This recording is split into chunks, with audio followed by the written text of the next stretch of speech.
निम्न धातु में से कौन सी धातु नमक के तनु अम्ल की क्रिया से हाइड्रोजन गैस नहीं निकलती है? तो कॉपर से आपको हाइड्रोजन गैस नहीं निकलती है। कॉपर ही एक ऐसा एलिमेंट है दोस्तों जिसमें से एसिड, मतलब कि अगर मेटल को तनु सल्फ्यूरिक एसिड से रिएक्ट करते हैं या एसिड से, तो हाइड्रोजन छोड़ता है, ठीक है। लेकिन कॉपर एक ऐसा एलिमेंट है जो हाइड्रोजन को रिलीज नहीं करेगा। जैसे अल्मोनियम, फेरिक, जिंक, ये सब से अगर रिएक्ट करता है HCl, ठीक है, या फिर एसिड, तो हाइड्रोजन गैस रिलीज करता है, लेकिन कॉपर एक ऐसा है जो रिलीज नहीं करता है। जब रक्त तप्त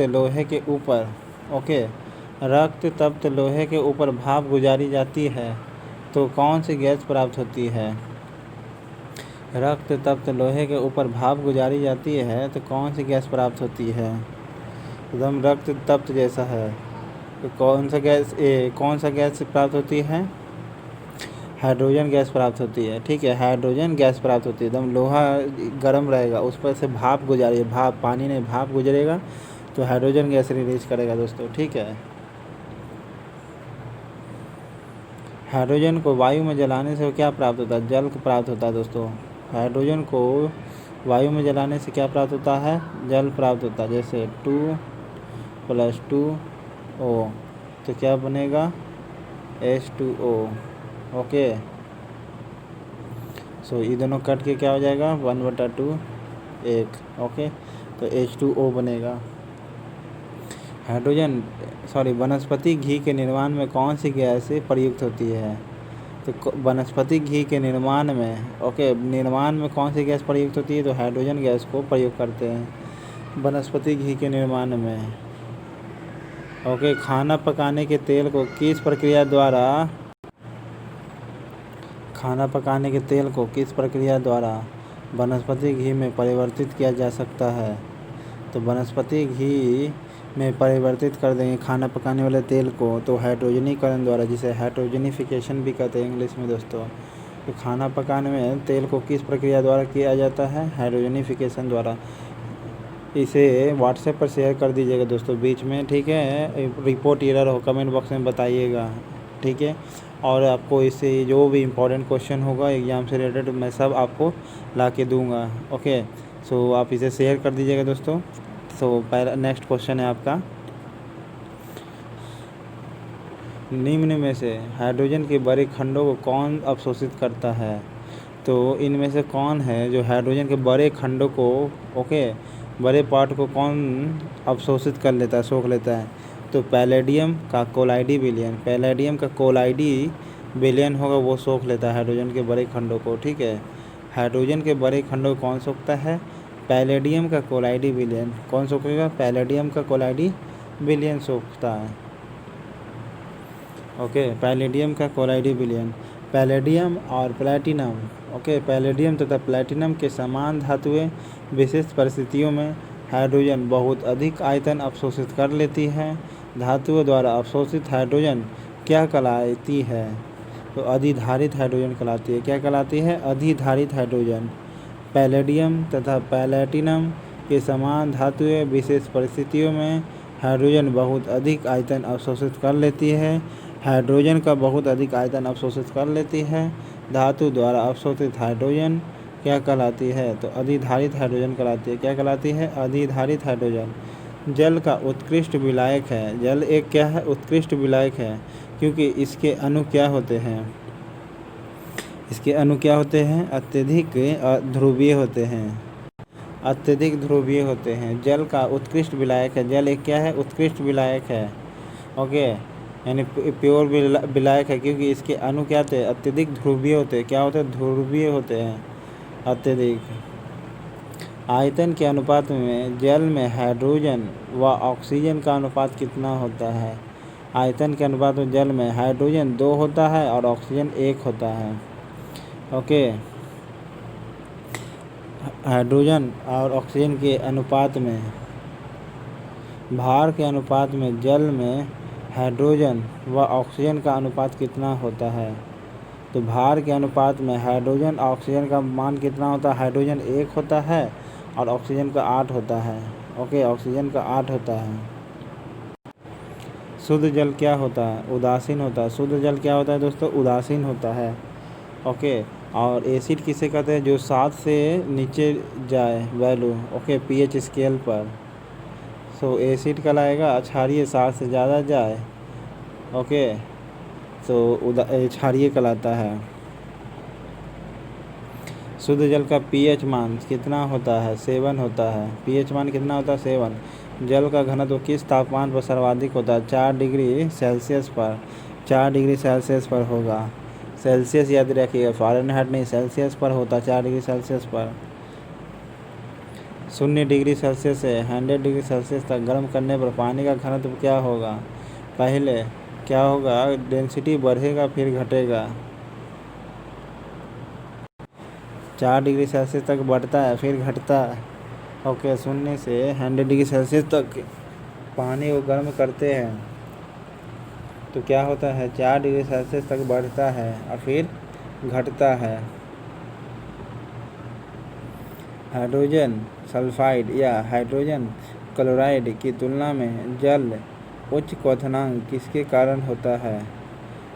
तो जल का उच्च क्वथनांक किसके कारण होते हैं? हाइड्रोजन सल्फाइड कहिए या हाइड्रोजन क्लोराइड कहिए, यानी HCl कहिए या हाइड्रोजन सल्फाइड कहिए, की तुलना में जल उच्च क्वथनांक वाले होते किसके कारण होते हैं? तो ध्रुवीय सहसंयोजी आबंध के कारण, हाइड्रोजन आबंध के कारण होता है। हाइड्रोजन सल्फाइड कहिए या हाइड्रोजन क्लोराइड कहिए की तुलना में जल जो होता है उच्च क्वथनांक वाले होते हैं। क्यों? जल क्यों उच्च क्वथनांक वाले होते हैं हाइड्रोजन सल्फाइड या हाइड्रोजन क्लोराइड की तुलना में? क्योंकि हाइड्रोजन का आबंध होता है, ठीक है, हाइड्रोजन आबंध कहिए। हाइड्रोजन के आबंध के कारण जल उच्च क्वथनांक वाले होते हैं, ठीक है, हाईली बॉइलिंग पॉइंट वाले होते हैं हाइड्रोजन सल्फाइड या हाइड्रोजन क्लोराइड। जल का रासायनिक सूत्र कौन होगा? H2O होगा। ओके। विश्व में कितने प्रतिशत भूभाग पर जल है? कितने प्रतिशत भूभाग पर जल है? 71% पर भूभाग पर जल है। पानी में जल मिलाने पर पानी का क्वथनांक और हिमांक क्या होगा? देखिए, पानी में जल मिलाने पर पानी का क्वथनांक और क्या होगा? बढ़ेगा, लेकिन फ्रीजिंग पॉइंट घट जाएगा, ठीक है। पहले क्या हो जाएगा? क्वथनांक बढ़ेगा फिर हिमांक घट जाएगा। ओके। पानी में और पानी मिला देंगे तो बॉइलिंग पॉइंट बढ़ेगा लेकिन फ्रीजिंग पॉइंट घट जाता है। ग्रामीण क्षेत्रों में जल का कीटाणुनाशक क्यों किया जाता है? मतलब किससे किया जाता है? क्लोरीन के द्वारा तो किया जाता है दोस्तों, ठीक है। किसके द्वारा? क्लोरीन के द्वारा। ग्रामीण क्षेत्रों में जल का कीटाणुनाशन किसके द्वारा किया जाता है? क्लोरीन के द्वारा। पोटेशियम परमैंगनेट जल को क्या करता है? पोटेशियम परमैंगनेट है जल को क्या करता है? कीटाणु रहित बना देता है। पोटेशियम परमैंगनेट क्या करता है? कौन करता है? कीटाणु रहित बना देता है पोटेशियम परमैंगनेट। क्लोरीन भी।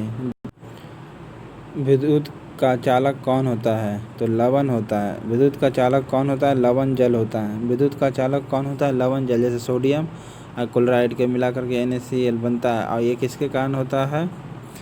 आयन के कारण। ओके। बेंजीन की खोज किसने किया था दोस्तों? ज़रा कमेंट बॉक्स में आप बताइएगा, ठीक है। व्हाट्सएप पर शेयर करते रहिएगा दोस्तों, इसे लाइक करें, सब्सक्राइब करते रहिएगा चैनल पसंद आए तो। रबर के बहुलीकरण में गंधक के साथ गर्म करते हैं दोस्तों, ये की बात याद रखिएगा। अब बेंजीन शुद्ध जल का pH मान 7 होता है। विद्युत का चालक लवण जल होता है। समुद्री जल से शुद्ध जल को किस प्रकार से अलग किया जा सकता है? तो प्रभावी आसवन विधि द्वारा किया जाता है या आसवन विधि द्वारा किया जाता है? तो आसवन विधि द्वारा किया जाएगा, ठीक है, ना कि प्रभावी आसवन विधि द्वारा। केवल आसवन विधि द्वारा। समुद्र जल से शुद्ध जल को किस प्रकार द्वारा प्राप्त करते हैं? तो आसवन विधि द्वारा। कौन से विधि द्वारा? आसवन प्रोसेस द्वारा करते हैं। ओके। अल्डोल कंडेंसेशन किसके साथ नहीं होता? एक एल्डिहाइड एक कीटोन के साथ नहीं होता है दोस्तों, याद रखिएगा। अल्डोल कंडेंसेशन यानी संघनन नहीं हो सकता है। ओके। जब वाटर का वेपर में कन्वर्ट होता है तो वाटर का क्या होता है? वाटर का टेम्परेचर क्या होगा? घटेगा दोस्तों, याद रखिएगा। क्योंकि इसमें वेपर बनने के लिए एक्स्ट्रा एनर्जी चाहिए होता है, तब वो वेपर बनेगा। जब ये वेपर बन जाएगा तो ये इसका टेम्परेचर कंट्रोल होता जाएगा, यानी कमेगा। समुद्र का जल वर्षा के जल से अधिक लवण युक्त होता है, क्योंकि बहुत से नदियों का लवण बहा कर लाती है। ठीक है, बहुत से अपने नदियों के लवण बहाते हुए लाती है। जल की अस्थायी कठोरता किस कारण से होती है? जल की अस्थायी यानी कैल्शियम और मैग्नीशियम के कार्बोनेट द्वारा या बाइकार्बोनेट द्वारा? बाइकार्बोनेट द्वारा। कैल्शियम मैग्नीशियम के अस्थायी कठोरता, देखिए कैल्शियम मैग्नीशियम के अस्थायी बोला है तो अस्थायी में होगा कैल्शियम मैग्नीशियम के बाइकार्बोनेट। अब कैल्शियम मैग्नीशियम के कार्बोनेट में अस्थायी होता है और अस्थायी कठोरता होता है कैल्शियम मैग्नीशियम के बाइकार्बोनेट द्वारा। बाइकार्बोनेट पर फोकस करिएगा।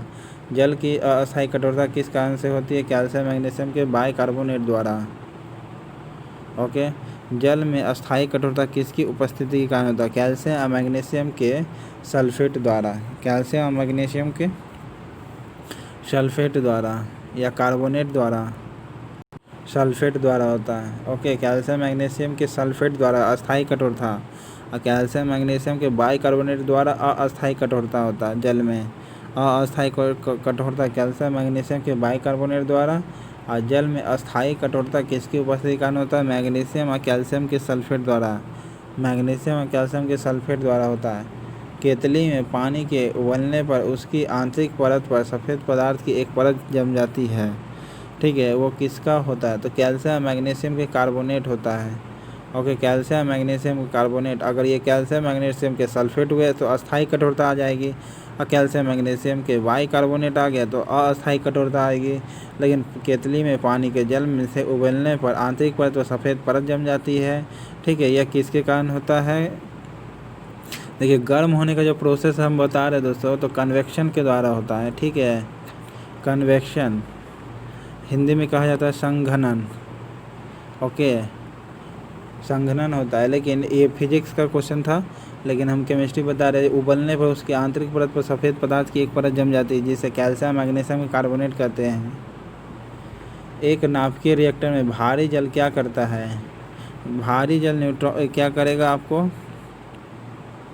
नाभिकीय रिएक्टर को क्या करता है? न्यूट्रॉन की गति को बढ़ाता है या कंट्रोल करता है? कमी करता है। न्यूट्रॉन की गति को कम करता है। न्यूक्लियर रिएक्टर में जो भारी जल होता है यानी हैवी वाटर होता है, वो क्या करता है? न्यूट्रॉन की गति को कौन कंट्रोल करेगा?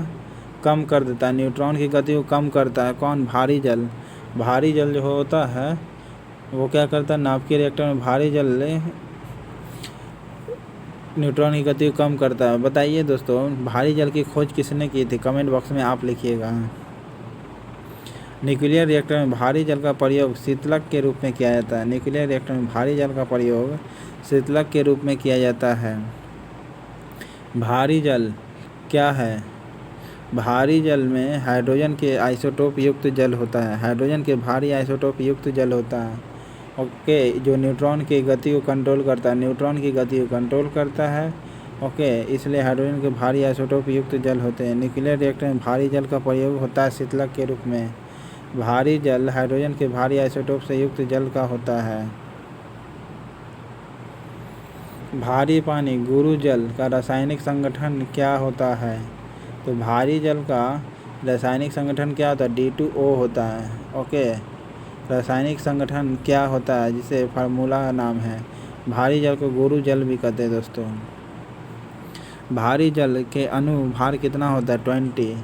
18 + 2 20। भारी जल का अणु का भार कितना होता है? 20। इसमें ये क्या करता है? न्यूट्रॉन की गति को कंट्रोल करता है। पानी में क्या होने पर उसे भारी कहा जाता है? हाइड्रोजन के भारी समस्थानिक होते हैं, इसीलिए पानी में क्या होने पर उसे भारी कहा जाता है? हाइड्रोजन के आइसोटोप होते हैं। हाइड्रोजन के भारी आइसोटोप होते हैं, इसलिए पानी में क्या होने पर उसे भारी कहा जाता है? हाइड्रोजन के आइसोटोप। भारी जल एक प्रकार का क्या है? मंदक काम करता है। जो भारी जल क्या करता है? मंदक का काम करता है, जो न्यूट्रॉन की गति को कंट्रोल करता है। न्यूट्रॉन की गति को कंट्रोल करता है, कम करता है। ठीक है, भारी जल एक प्रकार क्या है? मंदक है। भारी जल क्या है? एक मंदक है। जो न्यूट्रॉन की गति कंट्रोल करता है।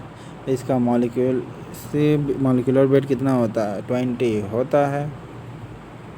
ओके दोस्तों, तो इसे व्हाट्सएप वगैरह पर शेयर कर दीजिएगा अपने दोस्तों के साथ। रिपोर्ट एरर और कमेंट बॉक्स में बताइएगा। बालों की ब्लीचिंग में प्रयुक्त होता है कौन? तो हाइड्रोजन पर ऑक्साइड प्रयोग होता है। बालों के ब्लीचिंग में प्रयुक्त कौन सा होता है? हाइड्रोजन पर ऑक्साइड होता है, H2O2 होता है। ठीक है, यही एक ऐसा एलिमेंट है दोस्तों जो ऑक्सीडेशन और रिडक्शन दोनों देता है। ठीक है, भारी जल क्या करता है? आपको मंदक का काम करता है न्यूक्लियर रिएक्टर में। ठीक है, जो न्यूट्रॉन की गति को कम कर देता है। ऑक्जेलिक एसिड का फोटोग्राफी में यूज करते हैं दोस्तों। ओके, ऑक्जेलिक एसिड का। और सल्फ्यूरिक एसिड तो आपका एसिड का राजा कहलाता है, आपको तो पता ही है। पुराने तैलचित्रों के रंगों को फिर से उभारने में काम आता है कौन? ऑक्जेलिक एसिड भी आता है। ठीक है, और हाइड्रोजन पर ऑक्साइड भी आता है। तो ऑक्जेलिक आएगा या हाइड्रोजन पर ऑक्साइड आएगा? पुराने तैलचित्रों को रंगों को फिर से उभारना है। पुराने तैलचित्र है, उसके रंगों को फिर से उभारने के लिए हाइड्रोजन पर ऑक्साइड का करते हैं।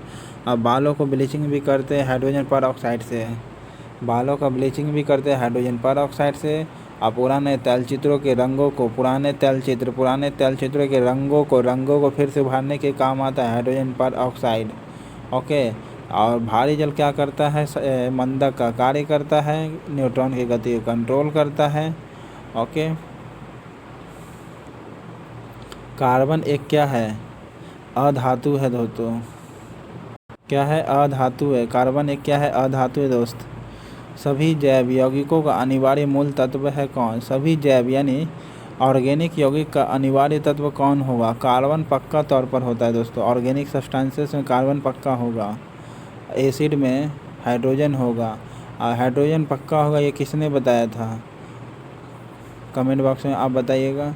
कार्बन परमाणु में क्या होते हैं? 6 प्रोटॉन, 6 न्यूट्रॉन और 6 इलेक्ट्रॉन होते हैं। 6 प्रोटॉन, 6 इलेक्ट्रॉन और 6 न्यूट्रॉन होते हैं। 6 इलेक्ट्रॉन, 6 प्रोटॉन और 6 न्यूट्रॉन होते हैं। कार्बन परमाणु क्या होते हैं? 6 इलेक्ट्रॉन, 6 प्रोटॉन और 6 न्यूट्रॉन होते हैं। हाइड्रोजन के साथ सबसे अधिक यौगिक निम्न में से किस तत्व द्वारा बनाए जाते हैं? तो हाइड्रोजन के सबसे ज़्यादा ये अधिक यौगिक निम्न में से किस तत्व द्वारा बनाए जाते हैं? तो कार्बन द्वारा बनाए जाते हैं। और कार्बनिक यौगिक में, ठीक है, यानी जैविक यौगिक में कार्बन पक्के तौर पर होता है। कार्बन का 6 इलेक्ट्रॉन, 6 प्रोटॉन और 6 न्यूट्रॉन होता है। ओके, तो हाइड्रोजन के साथ सबसे अधिक यौगिक किस तत्व द्वारा बनाया जाता है? कार्बन का। एक ही तत्व के विभिन्न प्रारूप को क्या कहते हैं? एक ही तत्व के विभिन्न प्रारूप को क्या कहते हैं? अपरूप कहते हैं। क्या कहते हैं? अपरूप कहते हैं। वह गुण जिसके कारण एक ही तत्व कई रूपों में पाया जाता है क्या कहलाता है? वह गुण जिसके कारण एक ही तत्व कई रूपों में पाया जाता है अपरूपता कहलाता है। क्या कहलाता है? अपरूपता कहलाता है। समस्थानिक किसे कहते हैं? आप कमेंट बॉक्स में बताइएगा दोस्तों। Okay, n molecules to form of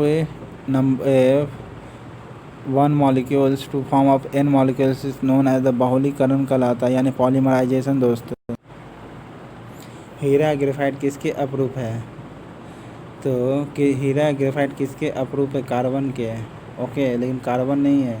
Heera graphite किसके अपरूप है? कार्बन के है। सिलिकॉन आपका सॉरी प्लेट में यूज होता है दोस्तों, याद रखिएगा।